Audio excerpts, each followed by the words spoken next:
esa familia de bandidos, milicianos, criminales, San Eduardo, Fla, Jair y toda esa tropa que quiere intentar volver al poder, pero no volverán. Mi solidaridad con Eduardo Bolsonaro. Lo más grave es que el STF castigó a un brasileño por decisiones soberanas de otro país, en este caso de Estados Unidos, y como si él hubiera usado eso para coaccionar durante el proceso. Él vincula el cese de la aplicación de sanciones a la liberación de su padre. Pueden ponerlo, por favor. Si Bolsonaro es condenado, yo creo que es muy probable que Trump, por ejemplo, si recibiera esa noticia en medio de esa conferencia de prensa, entraría al despacho oval y empezaría a tomar medidas. Y ahí sí ya no habrá vuelta atrás. Ahí las autoridades brasileñas van a querer una segunda oportunidad, porque la visa, esa sí puedes revertirla de un día para otro. La ley Magnitsky no. Hoy también presento una denuncia ante la corregiduría de la Cámara de Diputados en relación con el líder del PL. El diputado Sóstenes hasta hoy no ha dado una explicación que pueda considerarse razonable. El dinero que fue encontrado dentro de su armario, aproximadamente 469,000 reales. ¿Y cuál fue el castigo que recibió el líder del PL? Fue ratificado como líder de su partido, que es el dinero del presupuesto secreto. Es dinero de hecho desviado de la cuota parlamentaria. Las investigaciones son las que lo van a decir. Pero el diputado tiene la obligación de rendir cuentas, de aclarar qué dinero es ese. ¿Qué es eso de que el dinero salió de Minas Gerais? Vino en coche hasta Brasilia por la venta de un inmueble y aquí entonces guarda el dinero en su armario, más de 400,000 reales, y dice que no lo llevó al banco porque se le olvidó depositarlo. ¿Cuál fue el foro de la Cámara de Diputados en el que hasta este momento el parlamentario respondió por esa acusación gravísima? ¿De dónde salió ese dinero? Repito, ¿es dinero del presupuesto secreto? ¿Es dinero desviado de la asignación parlamentaria? El líder del PL tiene que responder. Hoy mismo estoy presentando una acción ante la corregiduría de la Cámara para que él responda y sea debidamente. El Supremo Tribunal Federal, a través de su primera sala, dictó un fallo fundamental para Brasil. Y espero que esto sirva incluso como lección y mensaje para la sociedad brasileña, para aquellos que aún apoyan el golpismo, aunque sea un sector extremadamente minoritario de la sociedad brasileña, que piensa que el mandato parlamentario o el acceso al poder da salvoconducto para cometer crímenes contra nuestro propio pueblo. La condena de Eduardo Bolsonaro por el hecho de conspirar contra el país. Imagínate, en el ejercicio del mandato, incluso utilizó la estructura que la Cámara de Diputados pone a disposición de los parlamentarios para que puedan viajar. Mantuvo durante meses a sus asesores y los fondos de funcionamiento del despacho a disposición de un parlamentario que estaba en Estados Unidos, efectivamente conspirando contra el Estado brasileño, ya sea en la articulación para que se impusieran sanciones contra Brasil o en la imposición de sanciones económicas, ¿verdad?, para gravar muchos de nuestros productos. O también a través de la aplicación de la ley Magnitsky contra algunas autoridades, utilizándola incluso como una amenaza contra otras autoridades, además de ministros del Supremo Tribunal Federal.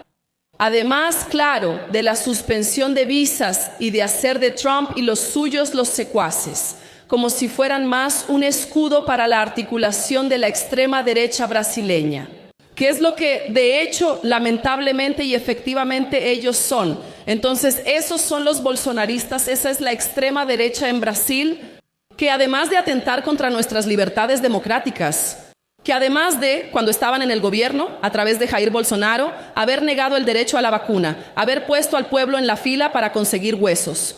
Ahora que ya no gobiernan Brasil y no gobernarán porque todas las encuestas indican un enorme declive de Flavio Bolsonaro en las encuestas, justamente porque se reveló a Brasil y al mundo la suciedad de esa familia, que además de los otros crímenes ya conocidos, también están implicados directamente en la suciedad de Daniel Álvaro Caro en el escándalo del Banco Master. A medida que parte de los recursos que fueron captados ahí, ¿verdad?, directamente por Flavio Bolsonaro, se usaron para mantener a Eduardo Bolsonaro en Estados Unidos.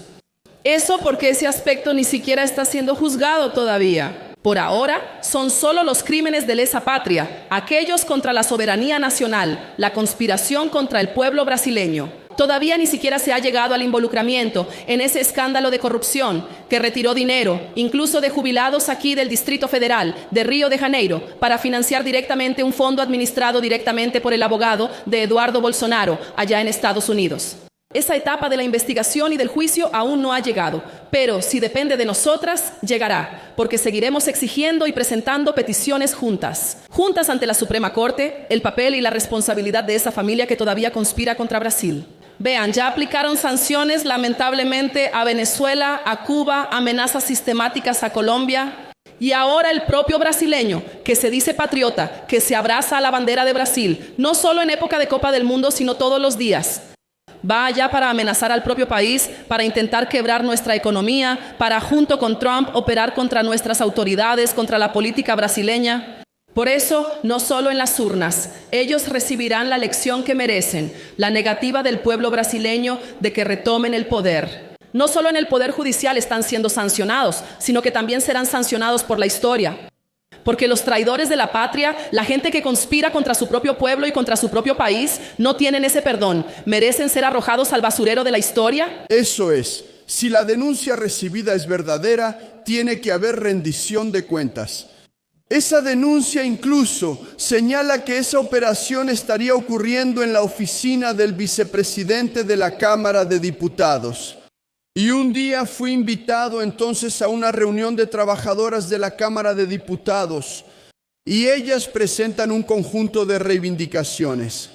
Entre esas reivindicaciones está que se coloquen cámaras en los elevadores que transportan a los diputados federales. Porque todos los otros elevadores de la Cámara tienen cámaras. Y los elevadores de los parlamentarios no tienen. Y existe entonces por parte de esas trabajadoras una queja permanente de acoso recibido. Evidentemente no estoy generalizando aquí, pero estoy hablando de una reivindicación que viene de la base de trabajadoras de esta casa. Si hay cámaras en los otros elevadores, ¿por qué los elevadores que son exclusivos para parlamentarios no tienen las mismas cámaras? Entonces, estoy presentando a la mesa directiva de la Cámara Federal una solicitud para que se atienda esta justa demanda de estas personas. Tenemos que tener el valor de escuchar. Tenemos que dejar de... Ellos hacen un escándalo y todo el mundo ya corre, bola de cobardes. Y estamos viendo que muchos de los que antes decían ser simpatizantes ya se fueron corriendo. Porque algunos van según sople el viento, donde está más padre, donde está más famoso, donde está mejor. Política, conservadurismo, no son cosas para hombres blandengues.